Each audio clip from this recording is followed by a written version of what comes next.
নমস্কার, কেমন আছেন সবাই? নিশ্চয়ই খুব ভালো আছেন। ৮০তম স্বাধীনতা দিবস উপলক্ষে সবাইকে জানাই বাসন্তী রান্নাঘরের পক্ষ থেকে আন্তরিক অভিনন্দন।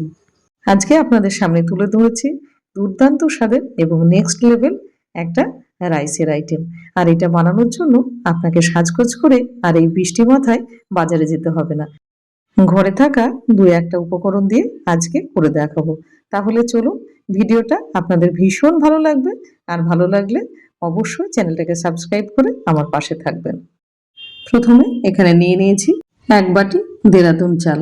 আর এখানে আমি দেরাদুন চাল নিয়েছি, আপনারা সেখানে চাইলে বাসমতি চাল দিয়েও এটা করতে পারেন। এবার চালটাকে আমি ২ ঘন্টা ধরে ভিজিয়ে রেখেছিলাম। আর চালটা খুব সুন্দরভাবে ভিজে গেছে। আপনাদের হাতে অত সময় না থাকলে সেখানে ১ ঘন্টা কিংবা আধ ঘন্টাও কিন্তু ভিজিয়ে রাখতে পারেন। এবার চালটাকে আমি পরিষ্কার করে ২ থেকে ৩ বার ধুয়ে নেব। চালটা পরিষ্কার করে ধোয়া হয়ে গেছে। এবারে চালের ভিতরে যে জলটা আছে সেই জলটা একটা স্ট্রেনার দিয়ে এবার জলটাকে ছেঁকে নেব। আর এখানে ১ বাটি চাল মানে মোটামুটি ২৫০ গ্রাম চাল হবে। আর চালটা যত বেশি ভিজবে ভাতটা কিন্তু তত বেশি ভালো হবে। আর এখানে আমি ১ বাটি নিয়েছি, সেখানে কোয়ান্টিটি আপনারা বেশি কিংবা কম করতে পারেন। চালগুলো ঢালা হয়ে গেছে। এবার এটাকে মোটামুটি ৫ থেকে ৭ মিনিটের জন্য জলটাকে ঝরিয়ে নেব। আর ততক্ষণে বাকি কাজগুলো করে নিই। এখানে নিয়ে নিয়েছি ৩খানা মাঝারি সাইজের টমেটো, ২টো মাঝারি সাইজের পেঁয়াজ এবং কয়েকটা কাঁচা লঙ্কা। লঙ্কা যে যেরকম ঝাল খাবেন সেই বুঝে লঙ্কা দেবেন। এবার এক এক করে সবগুলো কেটে নেব।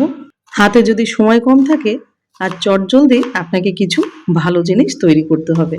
আর আমি বলবো কোনো কিছু না ভেবে একদম এক বাক্যে হ্যাঁ বলে দিন যে এটা করবো। আর যারা ব্যাচেলার, যারা হোস্টেলে কিংবা পিজিতে থাকে তাদের জন্য কিন্তু এটা একদম বেস্ট অপশান। এই রাইসের আইটেমটা যে কোনো কেউ বানিয়ে নিতে পারে। আর বানানোটা ভীষণ সহজ। আর খুব সামান্য কিছু উপকরণ লাগে যেগুলো আমাদের সব সময় ঘরে থাকে, অত তামঝাম কিছু নেই। এবার এক এক করে সবগুলো কেটে নিলাম। এবার সব কাটাকাটি হয়ে গেলে এবার চলে যাব রান্নাতে। প্রথমে গ্যাসটা জ্বালিয়ে বসিয়ে দেবো একটা কড়াই। এবার কড়াইটা গরম হলে দিয়ে দেবো ২ চামচ মতো রিফাইন্ড অয়েল। এবার তেলটা ভালোভাবে গরম হয়ে গেলে দিয়ে দেবো ১ চামচ মতো ঘি। এবার ঘিটাকেও একটুখানি মেল্ট হতে দেবো। এবার ফোড়নে কিছু জিনিস দিয়ে দেবো। এবার ঘি এবং তেল ভালো মতো গরম হয়ে গেলে একে একে ফোড়নে দিয়ে দেবো ১/২ চামচ মতো গোটা জিরে, ৩টে শুকনো লঙ্কা এবং কিছু একদম টাটকা কারি পাতা। তার সাথে দিয়ে দেবো ১/২ চামচ মতো কালো সর্ষে এবং ২ চামচ মতো দিয়ে দেবো ছোলার ডাল। আর এই ডালটা কিন্তু শুকনো ডাল, ভেজানো নয়। এবার সবগুলো একটুখানি ভেজে দিয়ে দেবো যে লঙ্কাটা কেটে রাখলাম সেই লঙ্কাটা। এবার একটুখানি নাড়াচাড়া করে দিয়ে দেবো ৭ থেকে ৮খানা কাজু এবং ২৫ গ্রাম মতো কিশমিশ। এবার সবগুলো হালকাভাবে একটুখানি ভেজে নিতে হবে। গ্যাসের ফ্লেম লো টু মিডিয়াম করা আছে। জাস্ট একটুখানি ভাজা হয়ে গেলে এবার বাকি উপকরণগুলো দিয়ে দেবো। এবার দিয়ে দেবো কেটে রাখা পেঁয়াজটা। এবার পেঁয়াজটা দিয়ে একটুখানি নাড়াচাড়া করে এবারে দিয়ে দেবো কেটে রাখা টমেটোগুলো। আর এটা খেতে এতটাই ভালো লাগে, বাচ্চা থেকে বয়স্ক একদম থালা পরিষ্কার করে খাবে। পেঁয়াজ এবং টমেটোটা এবার ভালো করে ভেজে নিতে হবে। মিনিটখানি নাড়াচাড়ার পরে এবার দিয়ে দেবো ১.৫ চামচ মতো আদা রসুন বাটা আর দেবো ১ চামচ লবণ। লবণটা আমি একবারেই দিয়ে দিলাম, আপনারা বুঝতে না পারলে এখন অল্প দেবেন টমেটোটা কুক করার জন্য, আর পরে চেখে বাকিটা দিয়ে দেবেন। এবার টমেটোটা যতক্ষণ না প্রপার কুক না হচ্ছে ততক্ষণ কিন্তু এটাকে কষিয়ে নিতে হবে। আর টমেটোটা যাতে তাড়াতাড়ি গলে যায় ওই জন্য একটুখানি ঢাকা দিয়ে দেবো মোটামুটি মিনিট ২-১-এর জন্য। ২ মিনিট পর ঢাকাটা খুলে দেবো। আর এখন কিন্তু টমেটোগুলো পুরোপুরি গলে গেছে। এবার টমেটোটাকে ভালো করে কষানোর পরে আমি দিয়ে দেবো কিছু গুঁড়ো মশলা। এখানে দিয়ে দিলাম ১ চামচ ধনে গুঁড়ো, ১/২ চামচ জিরে গুঁড়ো, ১/২ চামচ দিয়ে দিলাম কাশ্মীরি লাল লঙ্কার গুঁড়ো আর 1/৪ চামচ হলুদ গুঁড়ো। এবার মশলাগুলো দেওয়ার পরে আর একটুখানি কষিয়ে নেব। মশলা পুরোপুরি ভালোভাবে কষানো হয়ে গেলে এবার দিয়ে দেবো ভিজিয়ে রাখা চালটা। মশলাটা খুব সুন্দরভাবে কষিয়ে নিলাম। এবার চালটা দিয়ে দেবো। চালটা দেওয়ার পরে এবার চাল এবং মশলা এটাকে ভালো করে কষাতে হবে। গ্যাসের ফ্লেম লো টু মিডিয়াম করেই রেখেছি। ভালোভাবে না কষালে কোনোভাবে কিন্তু রাইসটা খেতে ভালো লাগবে না। আর আজকে আমার ভিডিওটা আপনি কোথায় থেকে দেখছেন সেটা অবশ্যই কমেন্ট সেকশনে জানাবেন, কোন গ্রাম থেকে কিংবা কোন শহর থেকে। আর রাইসের আইটেম কিন্তু আরও আমার চ্যানেলে দেয়া আছে, তার জন্য অবশ্যই ভিজিট করতে হবে বাসন্তী রান্নাঘর। আর সেখানে শুধু রাইস না, আপনি রাইস দিয়ে কি খাবেন সেই সবও কিন্তু একদম জিভে জল আনার সাথে নানান ধরনের ভেজ এবং নন ভেজ আইটেম কিন্তু দেয়া আছে। চালটাকে খুব ভালোভাবে কষানো হয়ে গেছে, এবারে দিয়ে দেবো গরম জল। ঠান্ডা জল কোনোভাবেই কিন্তু ব্যবহার করা যাবে না। আর জল কতটুকু দেব, যে বাটির মাপে আমি চাল নিয়েছি সেই বাটির মাপে কিন্তু ডাবল জল দিতে হবে। এবার জল দিয়ে দিলাম, এবার ভালো করে একটুখানি নাড়াচাড়া দিয়ে চাল এবং জলটাকে ভালোভাবে মিশিয়ে নেব। এবার এটাকে ফুটতে দেবো। গ্যাসের ফ্লেম কিন্তু লো টু মিডিয়াম করাই আছে। এবার ভালোভাবে নাড়াচাড়া দিয়ে নিলাম, খুব সুন্দরভাবে চালটা মিশে গেছে জলের সাথে। এবার দিয়ে দেবো 2 চামচ মতো লেবুর রস, এটা অবশ্যই দেবেন, এতে কিন্তু রাইসের টেস্টটা যেরকম ভালো হবে আর ভাতটাও খুব সুন্দর হবে।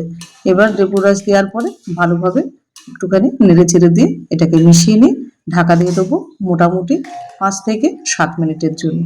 আর এই 7 মিনিটের মধ্যে আর খুলবো না।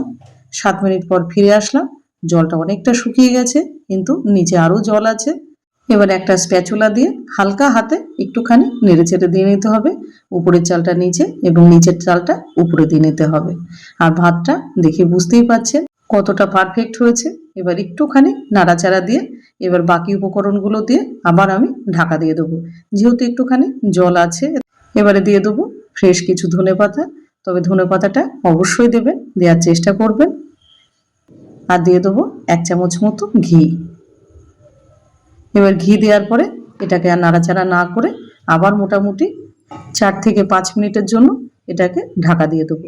আর এই 5 মিনিটের মধ্যে নিচে যা জল আছে অনেকটাই কিন্তু শুকিয়ে যাবে। এবার দেখে নেব, নিচে কিন্তু অনেকটাই এখনো ভেজা ভেজা আছে। এটাকে আর নাড়বো না, আমি এই অবস্থায় আরও মোটামুটি 3 থেকে 4 মিনিট কুক করব। কুক করার পরে এবার গ্যাসটা কিন্তু বন্ধ করে দেবো। বন্ধ করে দেওয়ার পরে 10 মিনিট আমি এটাকে স্ট্যান্ডিং টাইমে রেখে আপনাদেরকে দেখাচ্ছি। এবার 10 মিনিট স্ট্যান্ডিং টাইমে ছিল, এবার দেখাচ্ছি চালটা কতখানি ঝরঝরা হয়েছে। দেখুন, ওয়াও, জাস্ট ওয়াও, দেখে বুঝতেই পাচ্ছেন একদম পুরো খিলা খিলা, একটা চালও একটা চালের সাথে গায়ে লাগেনি। এবার সুন্দর করে পরিবেশন করে দেন। আর কতখানি পারফেক্টভাবে রাইসটা তৈরি হয়েছে সেটা আর আমি বলবো না, সেটা আপনারাই বলবেন। দেখুন, একটা চালের সাথে একটা চাল লাগেনি, একদম পুরো ঝরঝরা খিলা খিলা রাইসটা তৈরি হয়েছে। এবার এর সাথে কিন্তু কিচ্ছু লাগে না, একটু রায়তা, শসা এবং পেঁয়াজ দিয়ে সুন্দরভাবে পরিবেশন করলে রেডি হয়ে যাবে দুর্দান্ত স্বাদের টমেটো রাইস। তাহলে ভিডিওটা আপনাদের কেমন লাগলো? আর দেরি কেন, ঝটপট এইভাবে বানিয়ে ফেলুন টমেটো রাইস। আর এটা কিন্তু অফিসে লাঞ্চ বক্সেও কিন্তু আপনি এটা দিতে পারেন। আর ভিডিও দেখে আপনার যদি ভালো লেগে থাকে, মনের কোথাও যদি ধরে, তাহলে অবশ্যই বলবো চ্যানেলটাকে সাবস্ক্রাইব করে সুন্দর করে একটা কমেন্ট, একটা লাইক আর ভিডিওটাকে প্রচুর পরিমাণে শেয়ার করে দেবেন। আর হ্যাঁ, সঙ্গে কিন্তু হাইপ করতেও ভুলবেন না, কারণ এত সহজভাবে এত সুন্দর একটা রাইসের আইটেম আপনাদের করে দেখালাম। আর এইরকম ভালো ভালো ভিডিও নিয়ে আবার আমি আসবো। ততক্ষণে আজ আসি, ভালো থাকবেন, সুস্থ থাকবেন।